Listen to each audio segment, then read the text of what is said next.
Hi hello ನಮಸ್ಕಾರ friends, ನಾನು ನಿಮ್ಮ ಸಂತೋಷ್. ಈ ದಿನ ನಾವು ತಿಳಿದುಕೊಳ್ಳೋದೇನೆಂದರೆ ಟೊಮೊಟೊ ಬೆಳೆ ಮಾಡಲು ನಮ್ಮ ಭೂಮಿಯನ್ನು ಹೇಗೆ ಸಿದ್ಧತೆ ಮಾಡಿಕೊಳ್ಳಬಹುದು ಎಂಬುದರ ಬಗ್ಗೆ. ನಾವು ಮೊದಲನೇದಾಗಿ ರೋಟರಿಯನ್ನು ಚೆನ್ನಾಗಿ ಹಾಕಿಸಿ ತದನಂತರ ಟ್ರ್ಯಾಕ್ಟರ್ನಿಂದ ಬೆಡ್ಗಳನ್ನು ಹೊಡೆಯಲಾಗುತ್ತದೆ. ಬೆಡ್ಡಿನ ಅಳತೆಯು 4.5 ಅಡಿಗೆ ಒಂದು ಸಾಲಿನಂತೆ ನಾನು ಬೆಡ್ಡನ್ನು ಮಾಡಿಸಿರುತ್ತೇನೆ. ಯಾಕಂದರೆ ಮುಂದಿನ ದಿನಗಳಲ್ಲಿ ಮಳೆಗಾಲ ಹೆಚ್ಚಾಗುವುದರಿಂದ ಮಳೆ ನೀರು ಜಾಸ್ತಿ ಹರಿಯುವುದರಿಂದ ಬೆಡ್ಗಳಿಗೂ ತೊಂದರೆ ಆಗೋದಿಲ್ಲ, ಯಾವುದೇ ಗಿಡಕ್ಕೂ ತೊಂದರೆ ಆಗೋದಿಲ್ಲ.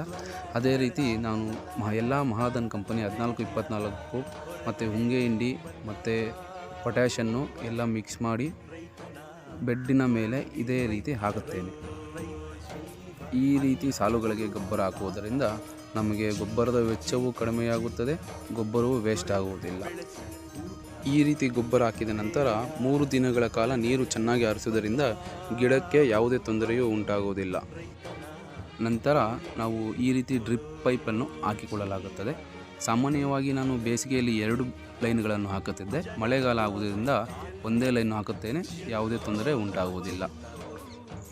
ಡ್ರಿಪ್ ಲೈನ್ ಹಾಕಿದ ನಂತರ ಒಮ್ಮೆ ನೀರು ಬಿಟ್ಟು ಚೆಕ್ ಮಾಡಿಕೊಳ್ಳಿ. ಏನಾದರೂ ಲೀಕೇಜಸ್ ಏನಾದರೂ ಇದ್ದರೆ ನಿಮ್ಗೆ ಗೊತ್ತಾಗುತ್ತೆ, ಆಗ ನಾವು ಆರಾಮಾಗಿ ರೆಡಿ ಮಾಡಿಕೊಳ್ಳಬಹುದು. ಮಲ್ಚಿಂಗ್ ಹಾಕಿದ ಮೇಲೆ ನಾವು ರೆಡಿ ಮಾಡ್ಕೊಳ್ಳೋದು ತುಂಬ ಕಷ್ಟ ಆಗುತ್ತೆ.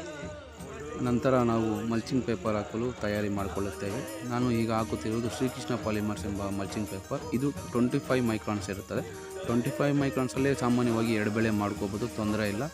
ಈಗೀಗ ಬೇಸಿಗೆ ಕಾಲ ಇರುವುದರಿಂದ 30 ಮೈಕ್ರಾನ್ ಹಾಕ್ಕೊತಾರೆ ಕೆಲವರು. ಈಗ ನಾನು 25 ಮೈಕ್ರಾನ್ನೇ ಹಾಕ್ಕೊತಾ ಇದ್ದೀನಿ. 25 ಮೈಕ್ರಾನಲ್ಲಿ 2 ಬೆಳೆ ತೆಗೆಯುವ ಅವಕಾಶಗಳಿರುತ್ತವೆ.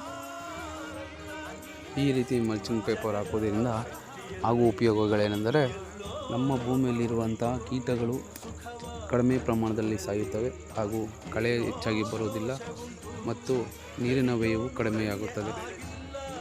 ಗಿಡ ಬೆಳವಣಿಗೆ ಆಗಲು ತುಂಬ ಅನುಕೂಲವಾಗುತ್ತದೆ. ಮತ್ತು ನಾನು ಈ ಮಲ್ಚಿಂಗ್ ಪೇಪರ್ಗೆ ಹೋಲ್ಗಳನ್ನು ಹಾಕಲಾಗುತ್ತದೆ. ಹೋಲ್ಗಳು ನಾನು 40 ಸೆಂಟಿಮೀಟರ್ನಂತೆ ಒಂದು ಹೋಲನ್ನು ಹಾಕಿಸುತ್ತೇನೆ.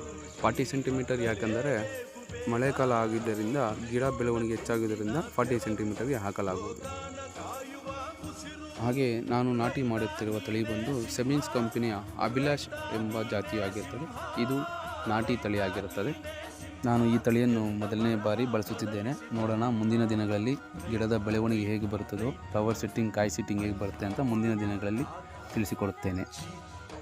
ಇದೇ ರೀತಿ ಟೊಮೊಟೊ ಬೆಳೆಯಲು ನಮ್ಮ ಭೂಮಿಯನ್ನು ಸಿದ್ಧತೆ ಮಾಡಿಕೊಳ್ಳಲಾಗುವುದು. ಈ ವಿಡಿಯೋವು ನಿಮಗೆ ಇಷ್ಟವಾದಲ್ಲಿ ದಯವಿಟ್ಟು ಸಬ್ಸ್ಕ್ರೈಬ್ ಮಾಡಿಕೊಳ್ಳಿ, ಶೇರ್ ಮಾಡಿ, ಲೈಕ್ ಮಾಡಿ.